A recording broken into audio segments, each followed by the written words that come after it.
Hi guys, welcome back to the channel and to another review. Today I'll be taking a closer look at the Vescari Chestor Midnight Green, a limited edition version of their Chestor line. Now before I get into the watch, I am a Vescari affiliate. Down below is a discount code that will give you a nice little discount on this and any other Vescari watch. Now I've been following Joran and his Dutch microbrand Vescari for quite some time, and in my normal life I work a lot with coaching, helping people develop and evolve. It's always fun to see the evolution of a brand or a person, and I know that Joran have been very active in asking the community questions in his development of this watch and shows. So we'll dive into some specifications, shall we? We have a 40mm case by 47 lug to lug, 20mm lug width with female endlings. I measure at about a 13mm height, including that quite heavily domed sapphire crystal that has some AR coating. Running this watch is a Seiko VK64 Mecha Quartz movement. As you can tell, when I push the top pusher, it starts almost sweeping away. And when I stop it and reset, it snaps back in. Now I haven't been handled a watch with a VK64 movement in quite some time now. A lot of brands seems to go more for the manual wind like a Seagull or similar. But it's nice to have a quartz watch in the collection. Solid stainless steel bracelet with quick release spring bars. And some nice detailing. We have a lot of polishing and a lot of brushing and some polished middlings. We have a butterfly deployment clasp with a security feature branded. Push-pull signed crown. And no loom shot today because there's no loom. But here are some close-ups of the watch, of the dial. And as you can see, it's a lovely dial. Nice sunburst effect. And those indices, for me, that's pretty much the entire watch, isn't it? Look at how lovely they reflect the light.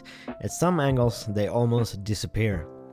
It's really nice done. So it's a dressy kind of chronograph. We have a tachymeter. And this is a watch that made me go back into 40mm watches. Now for a long time I've worn only smaller watches. I worn only 38, 39mm watches, but the way this watch curves and how it hugs the wrist makes it look very nice on my wrist as well. So thank you Vescari for opening the door to more watches to buy and to get more poor in buying them. Do we have any moans and niggles? Well, there's a couple. Well, there's obvious no micro adjust, but we do have some half links, as you can see here. So actually getting a good fit wasn't that hard. We have, it's a bit thicker than it needs to be. Being a quartz movement, maybe could be slimmer, 13mm thick. Shaved up a couple of millimeters he could have done, I think. Not that it matters, not that it's bothersome, but could be nice. And also I guess the feature of those beautiful indices is also a mount, because when it goes in the dark, it's, at least for us with poor vision, a bit hard to read. Now legibility isn't the main feature of a dress watch necessarily, and in 95% of the time, no issue whatsoever. But those might be the moans you might have. Not too petty. Looks beautiful on bracelet. You can have a strap alternative, and I'll enter some strap footage here. As you can see, it's quite nice also on that. This isn't the supplied strap. This is a hair strap I had laying around, but I think it works quite nice.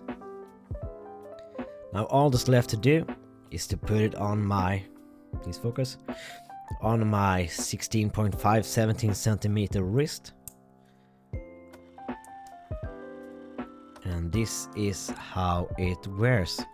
As I said, got me back into 40mm watches.